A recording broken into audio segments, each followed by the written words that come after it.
les pays du monde entier se barricadant devant la pandémie du nouveau coronavirus, désormais concentrée en Europe, qui a infecté plus de 150 000 personnes.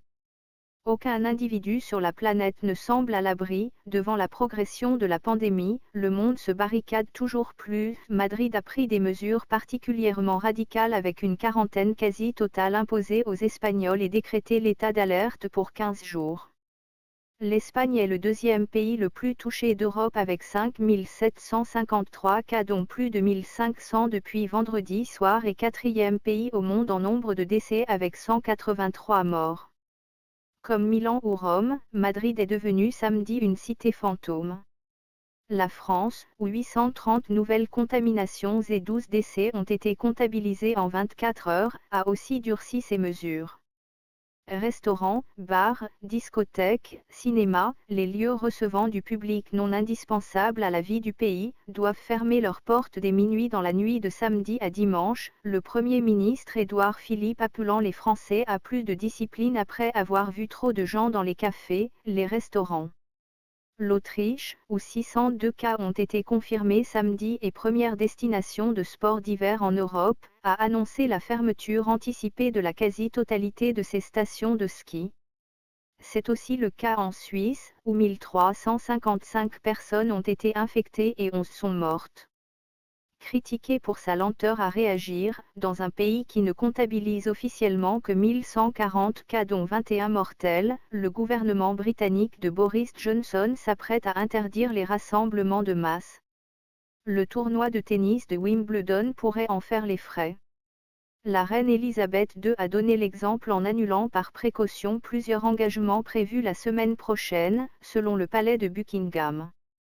À l'extérieur de l'Europe, les confinements sont également de mise. Israël va aussi fermer à partir de dimanche restaurants, centres commerciaux, cafés et salles de sport.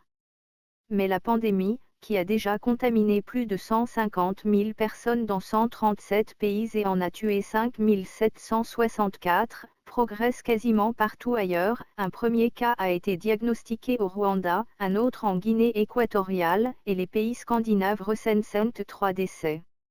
Face à cette propagation inexorable, la Russie, 45 cas, aucun décès, a décidé de fermer dimanche ses frontières terrestres avec la Norvège et la Pologne aux étrangers.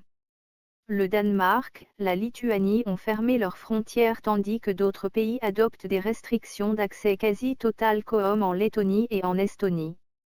La Norvège va elle fermer ses ports et aéroports. Même le Maroc, qui ne recense que 8 cas, a fermé ses frontières et pris des mesures sévères de confinement. Au Chili, 2 paquebots de croisière, avec environ 1300 personnes à bord, ont été mis en quarantaine. L'état d'urgence a été déclaré aux États-Unis, où l'on dénombre officiellement 2000 cas et 47 morts. Cette décision exceptionnelle, traditionnellement utilisée pour les catastrophes naturelles, a provoqué un spectaculaire rebond à Wall Street au lendemain de sa pire séance depuis le krach boursier d'octobre 1987 et à l'issue d'une semaine noire pour les bourses mondiales. Ligue des champions, championnat d'Angleterre, d'Allemagne et de France de football, Tour d'Italie cycliste, Formule 1, NBA, le calendrier sportif mondial continue de se réduire comme peau de chagrin en raison de la pandémie, les rares événements maintenus étant pour la plupart organisés à huis clos. Malgré cela, le Premier ministre japonais Shinzo Abe a promis que Tokyo accueillerait bien comme prévu en juillet les Jeux olympiques.